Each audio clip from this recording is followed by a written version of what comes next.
নমস্কার বন্ধুরা, দীপিকার রান্নাঘরে আপনাদের সকলকে স্বাগতম।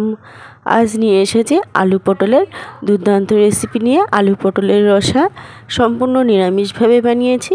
তবে চলুন বন্ধুরা, দেরি না করে দেখে নিই কীভাবে বানালাম এই আলু পটলের রসা। তো এর জন্য প্রথমে আমি সর্ষের তেল গরম করে নিয়েছি কড়াইতে, আর এরকম পিস করে আলু কেটে নিয়েছি। আলুগুলো দিয়ে দিলাম। এবার এগুলোকে আমি একটু লাল লাল করে ভাজা করব। দেখুন আলুগুলোর কালার চলে এসছে, এগুলো একটু লাল লাল করে ভাজা হয়ে গেছে। এবার এগুলোকে আমি নামিয়ে নিলাম। তারপর একই তেলের মধ্যে আমি দিয়ে দিলাম কেটে রাখা পটলগুলো দিয়ে আমি এগুলোকে লাল লাল করে ভাজা করে নেব। পটলগুলো যত ভালো ভাজা হবে তরকারির টেস্টটাও দারুণ হবে। তো পটলটা ভাজা করতে করতে একটা মশলা করে নেব। তো একটা মিক্সিং জারের মধ্যে নিয়ে নিলাম আদা কুচি, জিরে, গোটা জিরে, ধনে, একটা শুকনো লঙ্কা আর টমেটো আর কিছু গোলমরিচ। ঝালটা অবশ্যই আপনাদের পরিমাণ মতন দিয়ে দেবেন।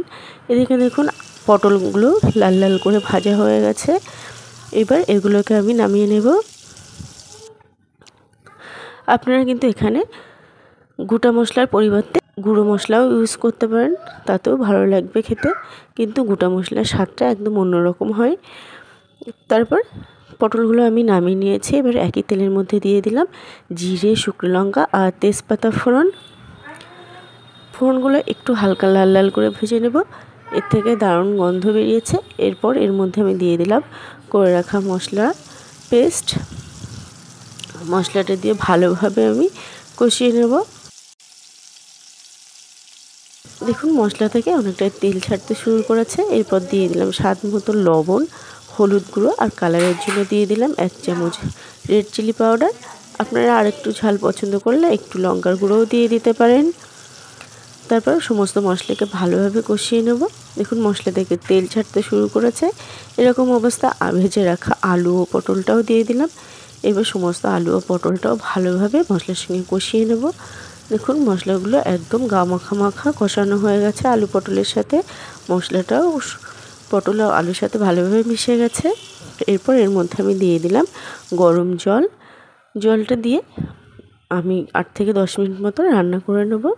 দেখুন ঝোলটা কমে এসছে, আলুটাও সিদ্ধ হয়ে গেছে, পটলটাও সিদ্ধ হয়ে গেছে। এরপর এর মধ্যে আমি দিয়ে দিলাম স্বাদ মতন চিনি। যেহেতু নিরামিষ রান্না, স্বাদের ব্যালেন্সটা খুব ভালো হয় আর খেতেও ভালো লাগে। আর দিয়ে দিলাম কসুরি মেথি, আর দিয়ে দিলাম 1 চামচ গরম মশলা গুঁড়ো। কসুরি মেথিটা দিলে এর টেস্টটা দারুণ হয়। এবার সমস্ত গরম মশলাটা ভালোভাবে মিশিয়ে নিলাম। তারপর 2 মিনিট মতো রান্না করে নেব। তো বন্ধুরা দেখুন রেডি হয়ে গেল আলু পটলের রসা রেসিপি। আপনাদের রেসিপিটা কেমন লাগলো অবশ্যই কমেন্ট করে জানাবেন। ভালো লাগলে ইউটিউব থেকে দেখলে চ্যানেলটি সাবস্ক্রাইব, আর পেজ থেকে দেখলে পেজটি ফলো করার অনুরোধ রইল।